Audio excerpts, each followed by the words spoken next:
What are you talking about? The issue of security in Nigeria and Benue is beyond politics. And anybody who wants to introduce politics into security in the state here is not a friend of the state. He's not his son. That person should be disowned by his people. And these people that have called themselves people, they have been disowned by their people. They have been roundly disowned and also joined the people to disown them. The Minda Strategic Contact Group standing firm in support of their state governor amidst criticism from other sons of the state believed to be manipulated by the governor's political adversaries. IDPS had been here before Ortom became governor. Even during Swam's government, I was involved in that government. We had IDPS. So the magnitude increased, because the attacks also increased. If you remember the attack in 2018, January, I'm a victim of those attacks. My family, my house and the village were cleaned up in one day. All my house, my family, I lost 2 uncles on that very night. On that very night. And so many of us here have lost people. So there's no way that the attacks have not stopped and there'll be no more people into IDPs. The more the attacks, the more the IDPs will swell up. Because every attack, leads to displacement of people. You know, the IDPs themselves have obviously disliked their stay in the camps, and at every opportunity they make moves to return to their ancestral communities or homes. But many have lost their lives in the process because of renewed attacks.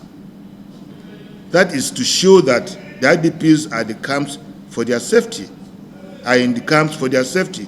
They are not cramped or restricted there.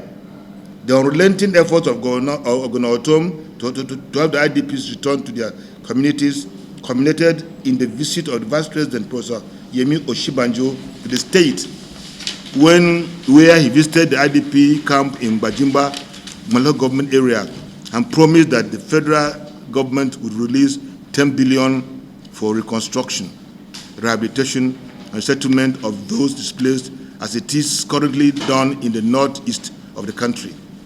To date, the Vice President's pledge has not been redeemed.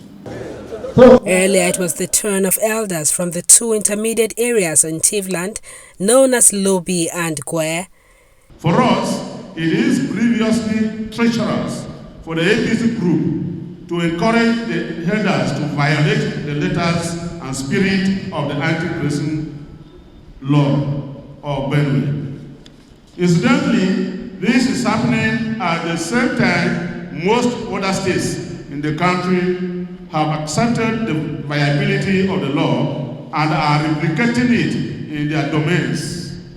Lagos, Akwa Ibom, and the Enugu states are the latest to pass the law just a few days ago. As to the insinuation by the group that the governor has orchestrated the keeping of our people in the IDP camps for political reasons, this is both fallacious and preposterous.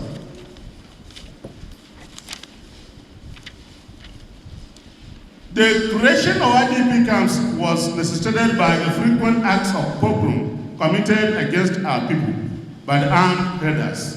One of the major reasons why the Ihari nation bears the brunt of the herders of the herdsmen attack is because our communities are at the borderline between Benue and Nasarawa, and this makes our innocent people easy prey to these cannibalistic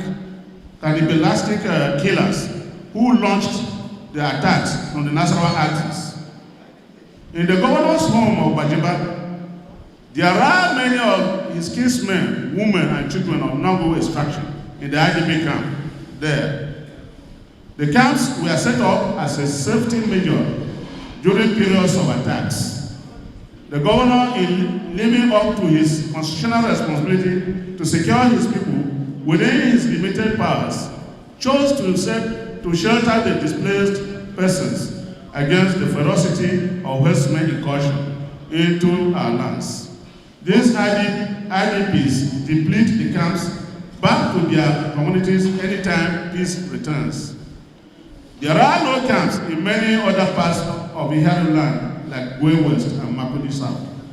Asking the IDPS to return home in the midst of the current onslaught is, to say the least, beastly and simply fueling genocide against them, which the Ortom administration is constantly resisting. These reactions and counter-reaction stems from a press conference at the instance of the Minister of Special Duties and Intergovernmental Affairs, George Akumes, in which he dissociated himself from the governor's recent statements against the presidency's handling of security issues. Thanks for checking out SYMFONI on YouTube. Please be sure to subscribe and like our videos for updates.